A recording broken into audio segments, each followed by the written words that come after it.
Hello students, आज हम हमारी हिंदी की पुस्तक आरोह भाग 1 के पाठ 2 मियां नसीरुद्दीन के बारे में पढ़ेंगे। ये एक कहानी है या हम कह सकते हैं कि ये एक शब्द चित्र है जिसे कृष्णा सोबती जी ने लिखा है।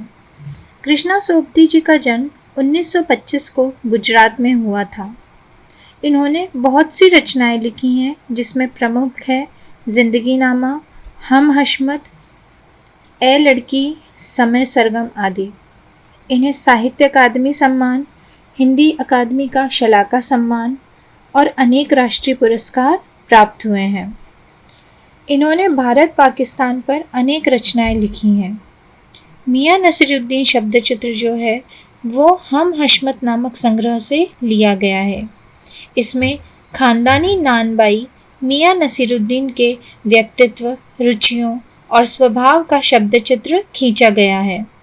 मियां नसीरुद्दीन अपने मसीहाई अंदाज से रोटी पकाने की कला और उसमें अपने खानदानी महारत को बताते हैं। वे ऐसे इंसान का भी प्रतिनिधित्व करते हैं जो अपने पेशे को कला का दर्जा देते हैं और अपने काम को करके सीखने को असली हुनर मानते हैं। आइए अब हम इस पाठ के बारे में जानें, इस पाठ को समझें, इस शब्द चित्र को समझें कि मियां नसीरुद्दीन पाठ क्या है। आधुनिक हिंदी में नई पीढ़ी की जो लेखिका हैं, उन्होंने इस गद्य संग्रह में मियां नसीरुद्दीन का एक बड़ा सजीव और मनोरंजक चित्र खींचा है।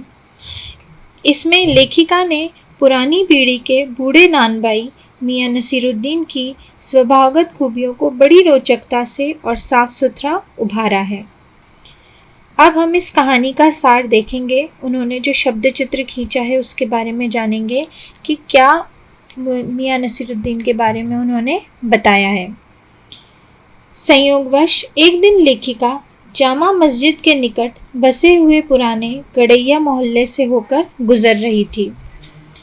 एक अंधेरी सी साधारण दुकान पर ढेर सा आटा सनते देखकर कुछ जानने का मन हुआ। पता चला कि वह 56 किस्म की रोटियों के उस्ताद मियां नसीरुद्दीन नानबाई की दुकान थी।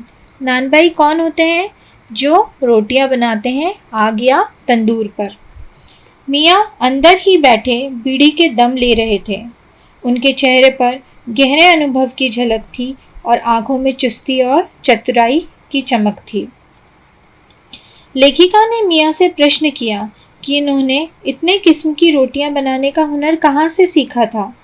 अपनी बेपरवाह खास अंदाज में उन्होंने लेखिका को बताया कि नानबाई का काम कई पुश्तों से उनके घर में चला आ रहा है, मतलब कि उनके पूर्वजों ने भी इस काम को किया है और वे भी इस काम को कर रहे हैं।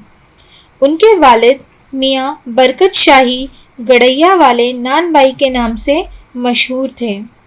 उनके दादा साहिब मियां कल्लन भी बहुत ऊंचे दर्जे के नानबाई थे। मियां नसीरुद्दीन ने खानदानी शान का एहसास करते हुए बताया कि यह रोटी बनाने का खास हुनर उन्होंने अपने वालिद साहिब की खिदमत में रहकर सीखा था। वालिद साहिब यानी अपने पिता की छत्र छाया में या उनकी सरपरस्ती में उन्होंने इस काम को सीखा था। मियां नसीरुद्दीन ने लेखिका को बताया कि यह हुनर सच्ची लगन और मेहनत से सीखा जाता है। मतलब कि अगर आप 56 प्रकार की रोटियां बना रहे हो तो वाकई में ये एक हुनर ही है। जैसे पढ़ाई में अलिफ से शुरू होकर आगे बढ़ा जाता है या फिर कच्ची पक्की से होते हुए ऊंची जमातों में पहुंचा जाता है, वैसे ही हुनर सीखने के लिए उससे जुड़े हुए छोटे से छोटे काम स्वयं करने होते हैं। छोटे काम से फिर बड़े कामों की तरफ बढ़ा जाता है। मियां ने अपनी बात स्पष्ट करते हुए कहा कि उन्होंने भट्टी बनाने, भट्टी में आंच देने और बर्तन धोने तक के छोटे से छोटे काम अपने हाथ से करके रोटी बनाने का इल्म सीखा है। दुकान पर भी वह सीधे आकर नहीं जमकर बैठते थे। दुकानदारी और ग्राहकी का सीधा अनुभव पाने के लिए उन्होंने एक मुद्दत तक खोमचा भी लगाया था। खानदान की बात आते ही मियां नसीरुद्दीन के चेहरे पर बड़प्पन की एक चमक आ जाती है और उनकी छाती गर्व से फूल जाती है। मियाँ खानदान की बात किसी भी सूरत में नीचे नहीं रहने देते। उन्होंने गर्व से लेखिका को बताया कि उनके बुजुर्ग बादशाह सलामत के खास नानबाई रहे हैं। मतलब मियाँ नसीरुद्दीन जो थे वो एक बहुत ही अच्छे खानदान के थे जो राजा महाराजाओं के लिए खाना पकाते थे। बादशाह सलामत के कहने पर उन बुजुर्गों ने ऐसी चीज़ बनाकर दिखलाई थी जो न आग में पकती थी न उसमें पानी लगता है।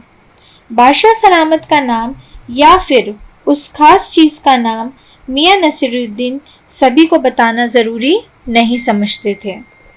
शायद उन्हें खुद भी पता नहीं होगा, तभी वो इस बात को इतना बड़ा चढ़ाकर बताते थे और ये बताते थे कि वो उसका नाम नहीं बताएंगे।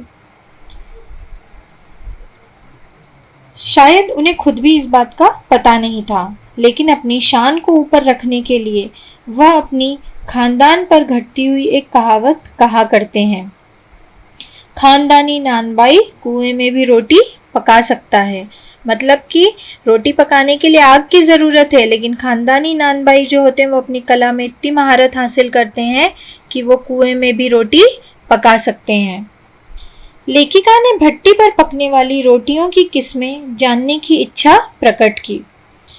इस पर एक अजीब सी खीज उनके चेहरे पर उभर आई।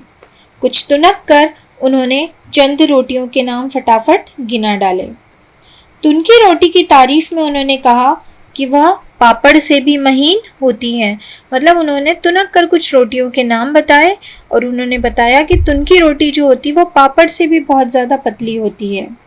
लेकिन कहते कहते वे पिछले ज़माने की यादों में डूब गए। उनका दर्द सच्चा था। पहले के समान खाने पकाने का अब न तो शौक है और ना ही अब तो चीज़ों की कद्र रह गई है। आज के ज़माने में तो भारी और मोटी तंदूरी रोटी का बोलबाला है। क्या बनाएं और क्या खिलाएं। तो यहाँ पर मियाँ नसीरुद्दीन जो हैं वो एक ऐसे शख्स हैं जो खानदानी नानबाई थे और उनके अंदर एक अलग ही रुतबा और रौब था, और वही रुतबा और रौब उनके खानदान की देन थी जो उन्होंने अपनी पीढ़ियों से कमाया था। आज हमने इस पाठ के सारांश को समझा है। Thank you.